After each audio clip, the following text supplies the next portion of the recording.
In today's class, we're going to be learning about the equestrian niche. In case you don't know what equestrian is, we're talking about horses here, and specifically horse riding. So I want to share with you guys how to effectively target this niche as an affiliate. And I will also be sharing some of my personal recommendations for this industry as well.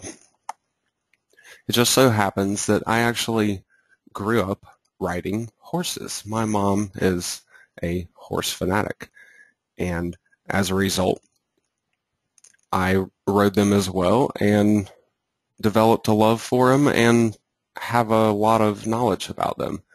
And this can help you out as an affiliate because a lot of people will simply promote these products blindly from a general point of view, and if you go about targeting them from a different perspective that is actually meaningful to your reader and your potential customer, then you are going to have a lot better success with referring sales on these products. So to start with, I want to give you a bit of an industry overview here. The most important thing to remember about riding horses is that there are two main types of riding here: Western and English riding. Now there's obviously more than just those two types, and there's even different variations within those two types, but in general, when people are talking about horseback riding, they will say, do you do Western or English?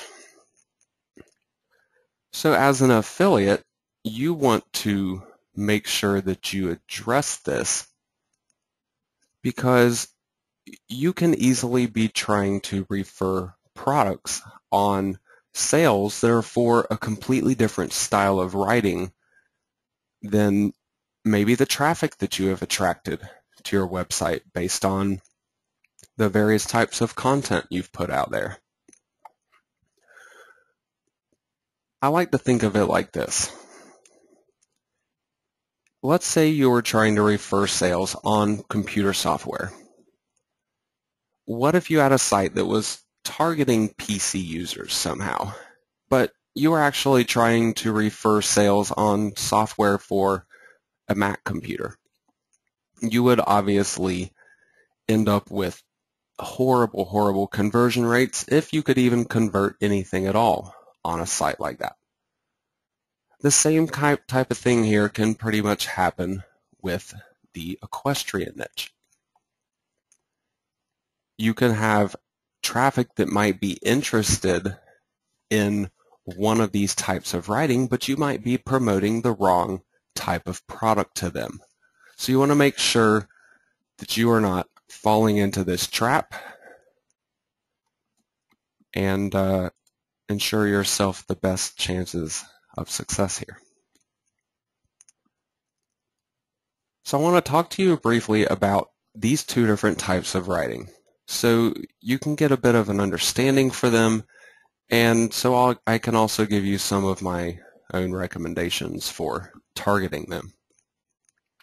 First of all, with Western riding, this style has evolved over time from the need for riders to spend a long period of time on their horses. The rider needs to be more comfortable, and not only that, but the horse needs to be able to handle the riding for a longer period of time.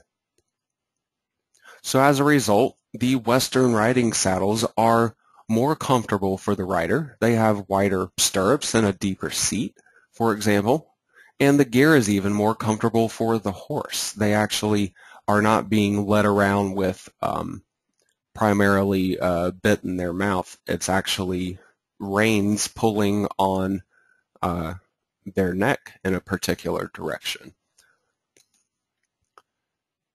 The attire that people typically wear riding one of the different types is a lot less formal with Western than it is with English. And I'll get along to pointing this out to you here in just a little while. Now, another major difference is that horses actually need to be trained for a specific style of riding. With English riding, you use the two hands on the rein to lead the horse's head in a particular direction.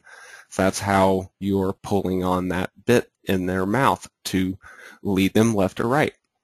However, with the Western riding, you're just using one hand.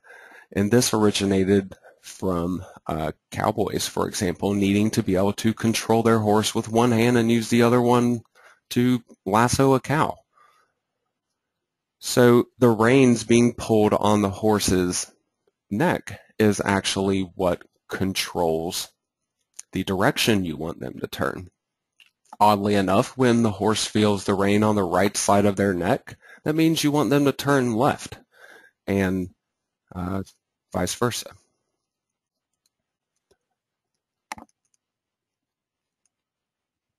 Now, in terms of popularity, worldwide at least, English riding is considered to be more popular than Western riding. However, there are definitely some places within the USA where Western riding is actually more popular. For example, out west in the ranching states, where you still have ranches and even cowboys, cattle, they still prefer this Western style because it simply works better for their purposes, because they're actually working with these horses. Now, it's also popular for leisure as well. Western riding is typically more appealing for beginners. It's easier, more comfortable, and it usually just has a safer feel for the rider. So when you see people out trotting, walking along on trails on horses and they've never ridden a horse before, chances are they're doing Western riding. Now, related sub-niches are best targeted towards these leisure horse riders, the ranchers and the cowboys, and even cowboy-related competitive events. Now, in terms of the most popular types of products that are searched for out there on Google, for example, for Western riding specifically, you have boots and spurs, chaps, pants, breeches. Ultimately, these are all pants, but a lot of times they have different styles that use particular names. Helmets, clothes in general, and also saddles. Now moving on to English riding.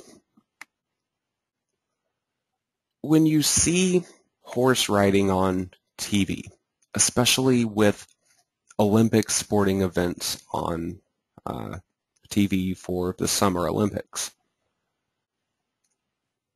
generally those events are featuring horse riding using this particular style.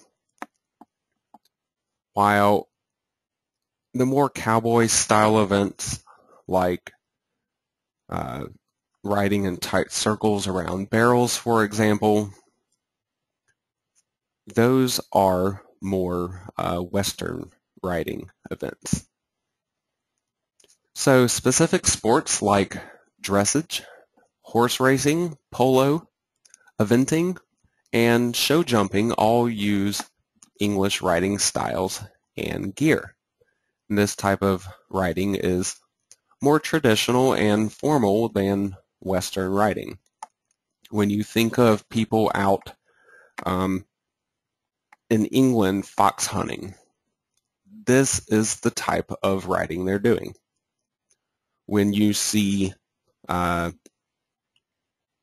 people out on the horse racing track racing their horses on the Kentucky Derby, they're doing English riding.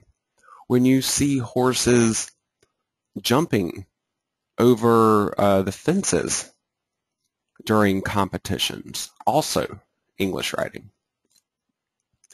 The seat is more of a flat seat, and you don't have a horn sitting on the front of it. I'll actually get around to pointing out some of the differences between the actual gear that you're using here for the different riding styles in just a little while.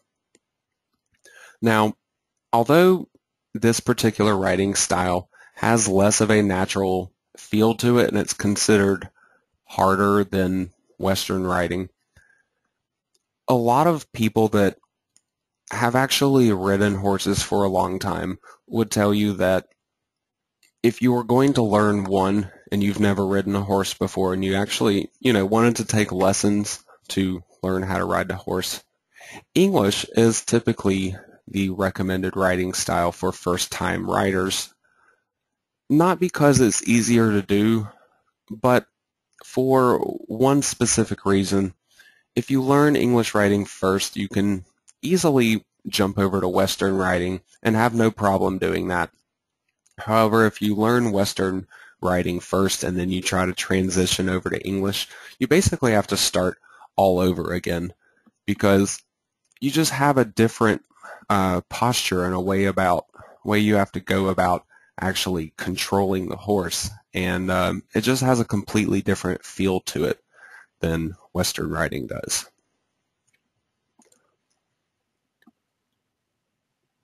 Now also with English riding, as I had talked about before with the Olympic events, this makes it a lot easier to use to target towards the sports and competitive event market.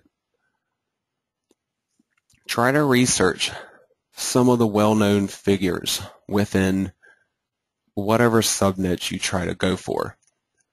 Specifically, think about the Olympic stars that might exist in that sport, especially in your own country. So, if you're trying to promote Amazon.com products and they're English riding related to jumping, for example, you could figure out who some of the past medal winners were in Olympic events for that in the USA. That way, you'll actually have people out there searching for information on them because they are the inspiring figures for both beginners and upcoming hopefuls that are, already doing this particular sport. And this makes this particular approach a really good way to bring in your ideal readers and customers. Try to make a dedicated page on your site, for example, to target a specific sports figure within your particular equestrian niche that you're trying to target. And then you can also try to provide some information surrounding that sport. So somebody that was completely new to it and thinking about getting started could come there, be inspired by it, learn some information about the sport, and then you can actually direct them on to some of the products that they will need to actually get started in it. Now, some of the most popular products that people search for related to English riding is boots, different kinds of apparel. They use terms like apparel, attire, clothes, outfit, because this is really a more important aspect to English riding than it is with Western riding.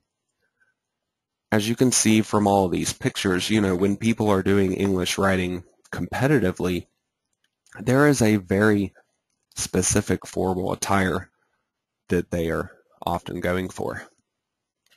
Other terms like tack, saddles, pants are also commonly searched for. Now, to continue on with some additional training here, I actually want to talk to you about some of the terminology that is used within this particular niche. This can be one of the most confusing aspects of it for an affiliate, perhaps, that has no prior knowledge to anything related in the niche. They might start hearing some of this terminology and basically be completely lost. So it would make it hard to look at articles and content and stuff that's already out there on the internet to try to learn some information about a particular topic so they could then go and write about that topic on their own site unless they actually know this terminology. So I wanted to be sure to share it with you. Now I don't have to go through every single one of these here. I will also be providing you with an ebook that actually contains all of these slides so you can go back at a later point in time and check these out on your own time so you can refer back to them in the future to use them for your own content writing. But the main point here is that when you're writing about horses and about this equipment that you're going to be promoting, don't simply talk about the horse in general terms. You know, you don't always just want to say legs and head and body and butt, for example. There are particular terms that go along with the different parts of a horse. And so, you know, when people are talking about putting a bridle on a horse, they'll be talking about the muzzle and the poll and, you know, the cheek strap going on the horse. And, you know, they refer to very specific terminology relating to them. And not only that, when you're using this terminology, you're going to help yourself out in the search engine optimization department. So Google will actually see that you're not just throwing out general information. You're actually using all of these related terms that, trust me, Google already knows are related to the equestrian niche. So by using this type of terminology in your own writing, then you can help to boost your search rankings as a result. So moving on here to saddle comparison and also some related terminology for these saddles. Now, there are a lot of similarities between the two different types of saddles. We have the Western saddle over here and the Eastern saddle, although this particular Eastern saddle is not actually showing the stirrups, but they do use stirrups. However, they are different. They are much thinner and don't offer as much room to put your foot as a Western saddle stirrup does. But beyond that difference that's not shown, there are some other very notable differences with these two different types of saddles. For example, the horn on the Western saddle is the one thing that you can look for to figure out whether a saddle is a Western or an English saddle. If you see this horn sticking up in the front, it's Western. If you don't see it, it's English. So beyond that, you have some other minor differences, some terminology like gullet and fork, for example, that aren't going to be found over on the English saddle. But in terms of overall design of these saddles, the seat and the cantle is a major aspect of it. It may not look like it here, but the English saddle is considerably flatter than the Western saddle. And they're obviously used for very different types of purposes. You have cowboys on the Western saddles. So they're riding around plains, for example, herding cattle.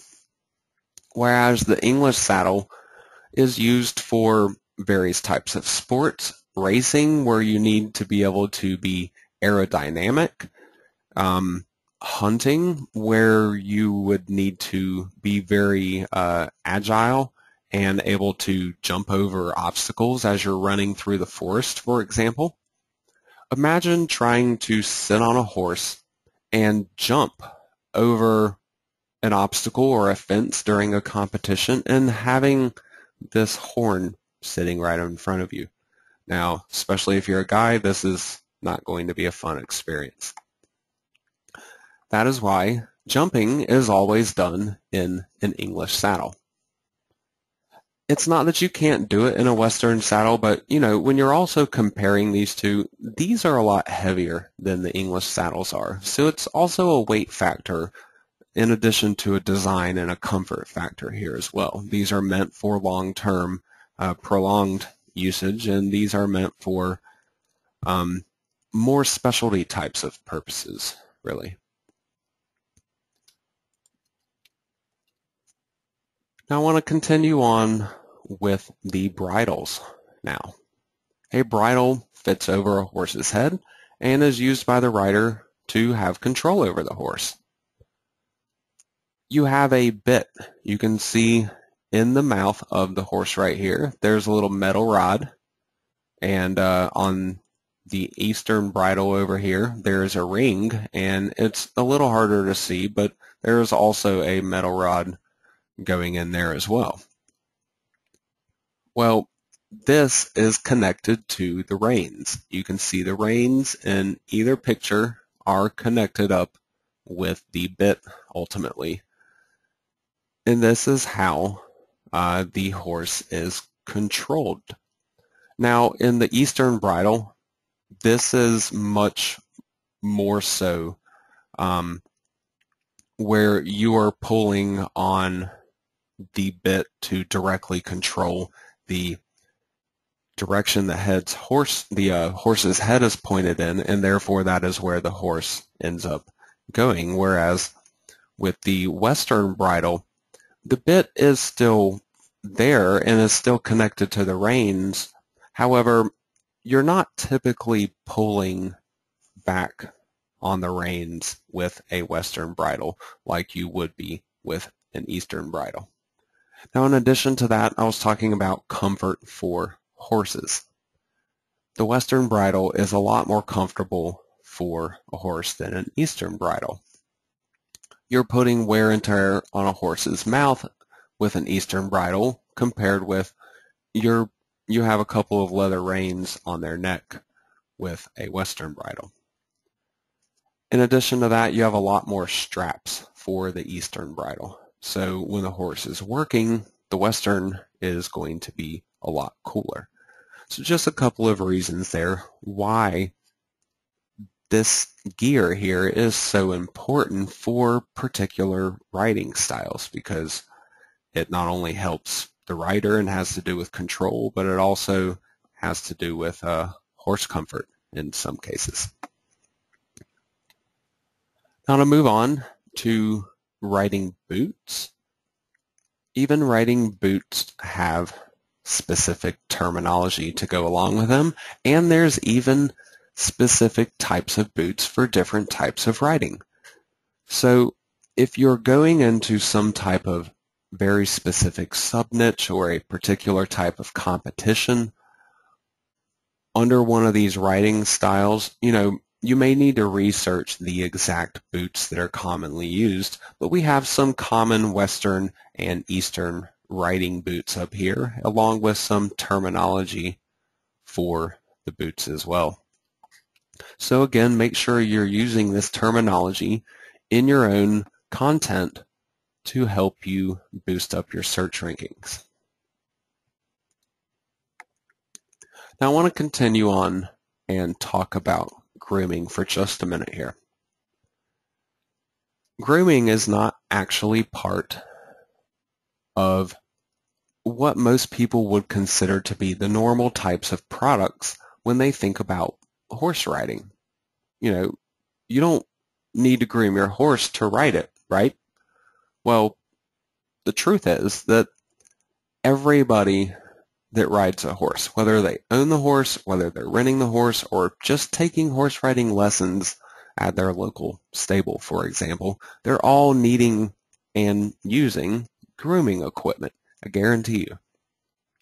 This is because the horse has to be taken care of and maintained to keep them healthy so you can continue riding them. It's work that you're putting the horse through when you're riding them. And the grooming is also part of a bonding process with the horse. So this is really, really important and something that a lot of affiliates, if they don't know anything about this niche, they may not consider these types of products at all. They may just look at them and think, oh, well, that can't really cost a lot for, the different grooming products or whatever. Why would I even want to bother with them? The truth is that some of these products may not be as cheap as they look, and also they all need them no matter what type of riding they're into. Both Eastern and Western riders all need grooming products, and they're really not different between the two riding styles overall. You have different kinds of brushes, like a stiff and a soft brush. You have curry combs, you have hoof picks, mane and tail combs, and mane and tail brushes, just being some of the most common types of grooming equipment that people will use for their horses.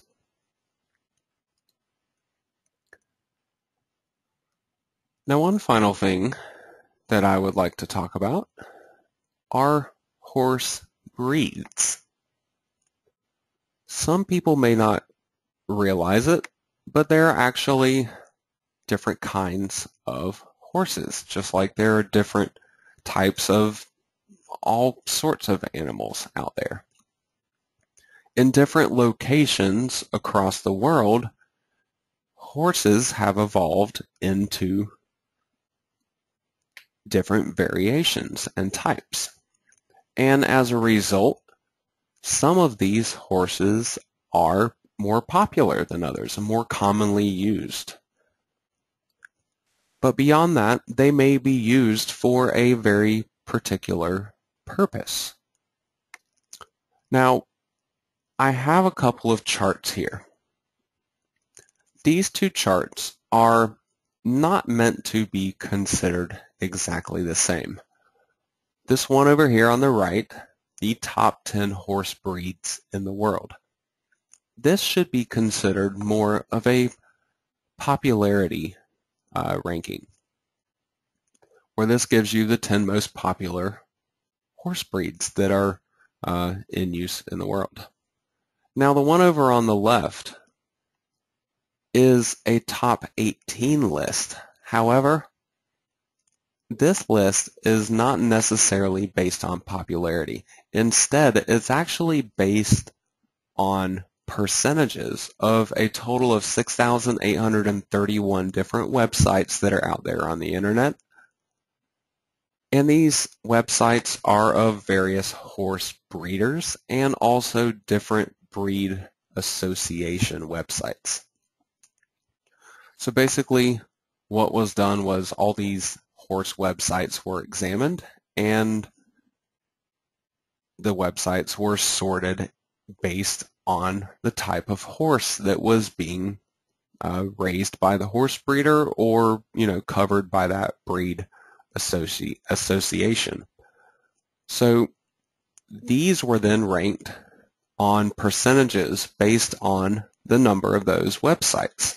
So with the Arabian horse, for example, almost 14% of the 6,831 websites were actually about Arabian horses. So that's nearly 1,000 websites that are actually devoted to just that topic. And this isn't just general websites. This is specifically the breeders and the breed association websites too. So if you are targeting a particular type of horse breed, which is definitely something that you can do to bring in traffic. You can also target different types of uses, or maybe even combine that type of thing, and even target specific writing styles. All of these different aspects can help you to narrow down niches for different kinds of equestrian products, so you can target them easily and actually avoid a lot of the competition that is out there. Now, not all horse breeds are used for a specific purpose, but some of them are, and some of them are a little more flexible than that. For example, the racing horses that you see in the Kentucky Derby. They're typically going to be thoroughbreds. The horses that Western riders are using, that you generally see a cowboy on, is often going to be an American quarter horse or maybe even an American paint horse. So you have different kinds of horses that sometimes have different purposes, and others are a little more flexible. The American quarter horse is really used beyond just Western riding and for cowboys, for example, which is a big reason why they are the number 2 most popular horse breed in the world. So try to take some of what I have taught you today to use as a basis for your niche research. Don't only depend on what I have taught you, but instead figure out what you want to target based on all of this information. Figure out, interests that you can go after for the readers that you're going to have on your website, and tie that in with products that you can promote. Instead of just blindly going out and selecting a bunch of horse-related products and throwing them up on a website. That's not going to do anybody good, your readers or you or Amazon. So put a little bit of thought into this whole process, and you can actually create an effective and useful website that'll actually do the whole point of what you're trying to do, which is to earn some Amazon commissions from your work. Hope you have taken something valuable away from this. I appreciate your time, and thank you for watching.